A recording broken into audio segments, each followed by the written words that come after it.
जय Hind future officers. मैं सचिन आप सभी का स्वागत करता हूं आपकी सुपर 100 सीरीज़ में मानेकशॉ ऑफिसर्स एकेडमी पे ऑन द सेकंड डे। और आज हम जीएस सेक्शन के अंदर जो सब्जेक्ट पढ़ने वाले हैं वो सब्जेक्ट हमारा होगा फिजिक्स का। कंसेप्ट होगा वर्क, एनर्जी और पावर से रिलेटेड।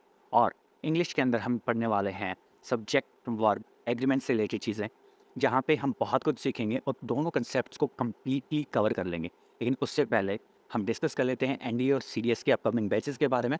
अगर आप एनडीए 2 या सीडीएस 2 के लिए प्रिपेयर कर रहे हैं और ऑनलाइन या ऑफलाइन क्लासरूम ढूंढ रहे हैं उसके लिए कि आपको एक कंप्लीट मेंटरशिप, कंप्लीट गाइडेंस के साथ पढ़ाया जाए, तो आप हमारी क्लासरूम प्रोग्राम को, हमारे ऑनलाइन क्लासेस को ज्वाइन कर सकते हैं। वहाँ पे आपको सभी सब्जेक्ट्स पढ़ाए जाएंगे कंप्लीटली, बिल्कुल ज़ीरो से लेकर हाई लेवल तक सब कुछ कवर होगा। टेस्ट सीरीज़ होगी और आपकी एसएसबी की प्रिपरेशन फ्री में करवाई जाएगी आपके रिटर्न एग्ज़ाम के साथ। अब आज का हमारा टॉपिक हम डिस्कस करना शुरू करते हैं, जो कि है वर्क, एनर्जी एंड पावर। तो वर्क, एनर्जी एंड पावर में हम सबसे पहले डिस्कस करेंगे वर्क से रिलेटेड कि वर्क क्या है। तो जो वर्क है, हम उसको अलग अलग डायरेक्शन से, अलग अलग तरीके से समझते हैं। लेकिन क्या वो वैसा ही है जैसे उसको हम समझते हैं, या वो अलग है? क्योंकि हम बहुत सारा काम करते हैं पूरे दिन के अंदर।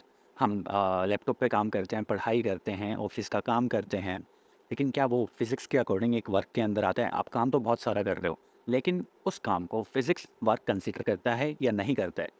अगर हम इंग्लिश लैंग्वेज में बात करें, तो जो भी आप काम करते हो वो आपका वर्क कंसिडर किया जाता है और उसको वर्ब के तौर पर हम यूज़ करते हैं। लेकिन फिजिक्स में ऐसा नहीं होता। फिजिक्स में वर्क का मतलब होता है कि आपने सिर्फ तभी काम किया है जब आपने कहीं पे फोर्स लगाया है और उसकी वजह से किसी तरह का मोशन वहाँ पे हुआ है। फॉर एग्जाम्पल, जब एक इंसान क्लाइंब करता है माउंटेन को, work is done because why climbing the mountain he is moving against the force of gravity. मतलब जब वो फोर्स लगा रहा है वहाँ पे साथ में मोशन भी हो रहा है, तो उसका कहा जाता है कि उस इंसान ने वर्क किया है। जैसे आप यहाँ पे एनिमेशन में देख सकते हैं कि someone is pushing a box, तो यहाँ पे वो फोर्स भी लगा रहा है उस बॉक्स को पुश करने के लिए, और वो मूव भी कर रहा है, मोशन भी हो रहा है वहाँ पे। दैट मीन्स इस पर्सन ने वर्क किया है। आगे बढ़ते हैं, आगे समझते हैं इस कंसेप्ट को और अच्छे से। तो हमारा जो वर्क डन है वो दो चीज़ों के ऊपर बहुत ज़्यादा डिपेंड करता है। पहला, कि आपने जो फोर्स लगाया था वर्क करने के लिए, उसका मैग्नीट्यूड क्या था, कि कितना फोर्स आपने लगाया है। और दूसरा, कि जिस बॉडी के ऊपर आप फोर्स लगा रहे हो वो किस डायरेक्शन के अंदर मूव कर रही है। ये दोनों चीज़ें बहुत ज़्यादा इंपॉर्टेंट हो जाती हैं। फॉर एग्जाम्पल, अगर एक इंसान एक दीवार को मूव करने की कोशिश करता है, अब वहाँ पे वो बहुत ज़्यादा फोर्स लगा रहा है लेकिन वो दीवार दीवार को मूव नहीं कर पा रहा। मतलब फोर्स तो उसने लगाया है, लेकिन वहाँ पे मोशन हुई है कि दीवार के अंदर, तो वो तो नहीं हुई है। तो हम कहेंगे कि the work done by the man is zero as there is no displacement produced. But क्या इस सब के अंदर उसकी एनर्जी लूज़ होगी? तो डेफिनेटली, जब वो फोर्स लगा रहा है वहाँ पे, उसको पुश कर रहा है, उसको पुल करने की कोशिश कर रहा है, उसकी मसल थकेंगी। यानी उसने एनर्जी तो लगाई है, स्टिल उसने कोई काम नहीं किया है, कोई वर्क उसने नहीं किया है। इसको थोड़ा सा और डीप में हम समझने की कोशिश करते हैं। तो जो इक्वेशन हमारी वर्क की निकलती है वो निकलती है एफ डॉट एस के हेल्प से। मतलब यहाँ पे एफ रिप्रेजेंट कर रहा है आपके फोर्स को और एस रिप्रेजेंट कर रहा है डिस्प्लेसमेंट कितनी हुई है बॉडी के अंदर। और एग्जैक्टली अगर हम वो वर्क का फॉर्मूला डिस्कस करें तो वो होता है एफ एस कोस थीटा, यानी कोस एंगल। और एंगल किस चीज़ के बीच में? Angle between the displacement and the force. अब आपके लिए एक क्वेश्चन है कि जो ये आप अपनी इमेज अपनी स्क्रीन पे देख पा रहे हैं, क्या ये इंसान कोई काम कर रहा है? आप नीचे कमेंट सेक्शन के अंदर मुझे अभी बताएंगे, पॉज़ करके, और आगे इस वीडियो को तब देखेंगे। अब मैं इसका आंसर बताता हूँ आपको कि ये इंसान यहाँ पे किसी भी टाइप का काम नहीं कर रहा है। क्यों नहीं कर रहा है? इसने तो वज़न उठा रखा है ना सर। इसलिए नहीं कर रहा है क्योंकि डिस्प्लेसमेंट इसकी जिस डायरेक्शन में हो रही है और फोर्स इसका जिस डायरेक्शन में लगा हुआ है, उन दोनों के बीच में जो एंगल है वो 90 डिग्री का है, और कोस 90 डिग्री आपका ज़ीरो होता है। जब आप इसको यहाँ पे इक्वेशन के अंदर पुट करेंगे तो आपको पता लगेगा कि इस इंसान ने कोई काम ही नहीं किया है। He has not done any work. लेकिन क्या इसमें वो थकेगा? डेफिनेटली इसके अंदर भी वो थकेगा, क्योंकि उसकी एनर्जी लग रही है। अब एनर्जी के बारे में इतना हमने बात कर लिया है तो उसको थोड़ा अच्छे से बात कर लेते हैं, अच्छे से डिस्कस कर लेते हैं हम हमारे नेक्स्ट टॉपिक एनर्जी को। एनर्जी को हम डिस्कस करते हैं, तो एनर्जी अलग अलग प्रकार की हो सकती है। मैकेनिकल एनर्जी होती है, इलेक्ट्रिकल एनर्जी होती है, मैग्नेटिकल एनर्जी हो सकती है, न्यूक्लियर एनर्जी हो सकती है। तो अलग अलग प्रकार की एनर्जी होती है। अब एनर्जी की डेफिनेशन क्या है, लेकिन फिजिक्स के अकॉर्डिंग हमें वो समझना ज़रूरी है। तो फिजिक्स के अकॉर्डिंग एनर्जी की डेफिनेशन है the capacity of a man that allows him to do the work is called energy. या फिर अगर एक लाइन में कहें तो energy is the ability to do work. Energy आपकी एक स्केलर क्वांटिटी है और इसका सिर्फ मैग्नीट्यूड होता है, इसकी कोई डायरेक्शन नहीं होती है। लेकिन आपका वर्क किस डायरेक्शन में हो रहा है वो भी मायने रखता है। यहाँ पे energy can neither be created nor be destroyed, but it can be change from one form to another form. इस बात का हमें बहुत ध्यान रखना पड़ेगा कि एनर्जी क्रिएट नहीं होगी, डिस्ट्रॉय नहीं होगी, बट उसकी फॉर्म चेंज हो गई। जैसे आप अपनी इमेज को अपनी स्क्रीन पे देख पा रहे हैं, यहाँ पे दो इंपॉर्टेंट एनर्जीज के बारे में डिस्कस किया गया है। One is kinetic energy and second is potential energy. जो काइनेटिक एनर्जी होती है वो किसी भी बॉडी के अंदर उसकी मोशन की वजह से होती है, और जो पोटेंशियल एनर्जी होती है वो उसकी पोजीशन की वजह से होती है। तो जब ये बॉल बाउंस कर रही है, at the time it is moving up and down, उस मोमेंट पे इसके अंदर काइनेटिक एनर्जी है। बट जैसे ही ये बॉल अपनी टॉप मोस्ट सबसे ऊंचाई वाले हिस्से पे पहुंचती है, तो वहाँ जाके ये कुछ देर के लिए रुक जाती है। तो वहाँ पे इसमें आती है हाईएस्ट पोटेंशियल एनर्जी। इस प्रकार से काइनेटिक एनर्जी और पोटेंशियल एनर्जी इस केस के अंदर चेंज होते रहते हैं एक दूसरे के अंदर, बट कोई भी एनर्जी यहाँ पे ख़त्म नहीं हो रही है, कोई भी एनर्जी यहाँ पे क्रिएट नहीं हो रही है। आगे बढ़ते हैं। तो एनर्जी क्या सिर्फ केमिकल होगी, मतलब क्या काइनेटिक और पोटेंशियल एनर्जी होती है? नहीं, एनर्जी अलग अलग टाइप की होती है, और इलेक्ट्रिकल एनर्जी हो सकती है, कोई और फॉर्म की एनर्जी हो सकती है। अब आपका होमवर्क ये है कि आप मुझे कमेंट सेक्शन में बताएंगे कुछ ऐसी चीज़ों के नाम जहाँ पे एक फॉर्म से एनर्जी दूसरी फॉर्म के अंदर कन्वर्ट हो रही है। ऐसे कुछ एग्जांपल्स आप मेरे साथ नीचे कमेंट सेक्शन के अंदर शेयर करेंगे, और ये आपके एग्ज़ाम के अंदर भी पूछी जाती है, तो आप सभी अपना होमवर्क ज़रूर करेंगे। आगे बढ़ते हैं। काइनेटिक एनर्जी के बारे में ही कुछ ऐसी बातें जहाँ से हमारा क्वेश्चन आता है, उसके बारे में बात करते हैं। काइनेटिक एनर्जी का फॉर्मूला हम सबको पता होना चाहिए, वो है हाफ एम वी स्क्वायर। ये फॉर्मूला देता है हमें, डेफिनेशन कह सकते हैं हम काइनेटिक एनर्जी की, या काइनेटिक एनर्जी को निकालने में हमारी हेल्प करता है। कि अगर हमें मास पता है किसी चीज़ का, हमें वेलोसिटी पता है उस चीज़ की, तो हम उसकी काइनेटिक एनर्जी निकाल सकते हैं। अब इसी फॉर्मूले के बेसिस पे कुछ क्वेश्चन पूछे जाते हैं आपसे। उन क्वेश्चंस को सोल्व करने के लिए यानी 3 पॉइंट्स में उनको कन्वर्ट कर दिया है। अगर किसी बॉडी की काइनेटिक एनर्जी अ, किसी बॉडी का मास अगर हम डबल कर देंगे, तो उसकी काइनेटिक एनर्जी पे क्या इम्पैक्ट पड़ेगा? अगर आपने मास डबल कर दिया, तो उसकी काइनेटिक एनर्जी भी डबल हो जाएगी। अगर हमने इस बॉडी का मास हाफ कर दिया, तो उस बॉडी की काइनेटिक एनर्जी भी हाफ हो जाएगी।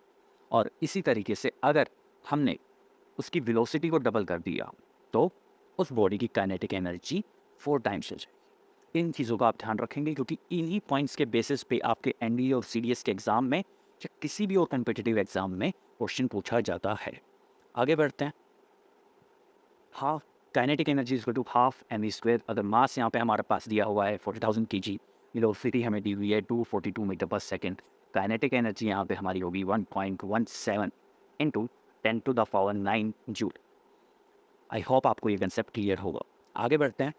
अब आप मुझे कमेंट सेक्शन में कुछ एग्जांपल्स देंगे जहाँ पे आपकी इलेक्ट्रिकल एनर्जी कन्वर्ट हो रही है किसी और फॉर्म के अंदर, और आप केमिकल एनर्जी वो यूज़ हो रही है किसी प्रोसेस के अंदर। तो इन दो चीज़ों के एग्जांपल आप मुझे नीचे कमेंट सेक्शन में बता रहे हैं। अब हम डिस्कस कर लेते हैं पावर के बारे में कि पावर क्या होता है, क्योंकि हमारे आज के कंसेप्ट का नाम था वर्क, एनर्जी एंड पावर, और पावर को डिस्कस करना भी हमारे लिए उतना इंपॉर्टेंट है। तो पावर को अगर हम समझते हैं, तो power can be define as the rate of doing work, कि आप किस रेट से काम कर रहे हैं। Power is the energy that is consumed per unit time, कि एक मिनट के अंदर, एक यूनिट ऑफ टाइम के अंदर कितनी एनर्जी आपकी कंज्यूम कर ली जाती है। ऐसा यूनिट जो है आपकी पावर की, वो है जूल पर सेकेंड, और इसी को बहुत बार वॉट के नाम से भी जाना जाता है। Watt refers to the power needed to do 1 joule of work in 1 second. आगे बढ़ते हैं। तो क्वेश्चंस जो भी हमने अभी पढ़ा उसका प्रैक्टिस करना बहुत ज़रूरी है। तो उसके क्वेश्चंस और इस वीडियो के पीडीएफ आपको दोनों मिल जाएंगे हमारे टेलीग्राम चैनल पे, जिसका लिंक नीचे डिस्क्रिप्शन में है। तो ये क्वेश्चंस, ये पढ़ाई करने के बाद, ये थीम्स पढ़ने के बाद आपको क्वेश्चंस करनी है टेलीग्राम चैनल पे जाके। और अब हम शुरू करते हैं हमारा इंग्लिश का डिस्कशन, जो कि आज का बहुत ही ज़्यादा इंपॉर्टेंट टॉपिक हम कवर करेंगे, जिस टॉपिक का नाम है सब्जेक्ट वर्ब एग्रीमेंट। हर साल सिर्फ इस टॉपिक से बहुत सारे क्वेश्चन हमें देखने को मिलते हैं। 3 से 4 क्वेश्चन भी सिर्फ इसी टॉपिक से हमारे एरर वाले सेक्शन के अंदर भी आ जाते हैं। और अगर आपने इस टॉपिक को अच्छे से कवर किया है, तो आप आगे की पूरी इंग्लिश को बहुत अच्छे से समझ सकते हैं। इवन क्लोज टेस्ट के अंदर भी ये टॉपिक आपका काम आता है। तो शुरू करते हैं हमारा आज का टॉपिक, सब्जेक्ट वर्ब एग्रीमेंट। ये एग्रीमेंट है दोनों चीज़ों के बीच में। क्या एग्रीमेंट है? ये एग्रीमेंट ये कहता है कि जब भी आपका कहीं पे सिंगुलर सब्जेक्ट आएगा, तो सिंगुलर वर्ब आएगी, और प्लूरल सब्जेक्ट आएगा, तो प्लूरल वर्ब वहाँ पे आएगी। Example, the cat, cat is a singular subject here, तो इज़ यहाँ पे आया, इज़ स्लीपिंग। अगर यहाँ पे कैट्स होता, तो यहाँ पे आर आ जाता। सब्जेक्ट कंफ्यूज रहता है कि कौन से सब्जेक्ट के साथ कौन सी वर्ब आएगी, तो इस सिंपल से रूल को आपको याद रखना है। बट अगर इतना सिंपल होता तो इतने क्वेश्चन इससे नहीं आते। अब इसमें मुश्किल ये हो जाता है हमें समझना कि कौन सा सब्जेक्ट हमारा सिंगुलर हम काउंट करेंगे, कौन से सब्जेक्ट को हम प्लूरल काउंट करेंगे। तो इसको समझने के लिए हम कुछ और एडिशनल गाइडलाइंस को फॉलो करेंगे। First guideline is when the subject is singular use a singular verb. अगर हमें पता लग रहा है सब्जेक्ट को देख के वो सिंगुलर है, जैसे कि द गर्ल, तो हम उसके साथ सिंगुलर वर्ब यानी वॉक्स का यूज़ करेंगे।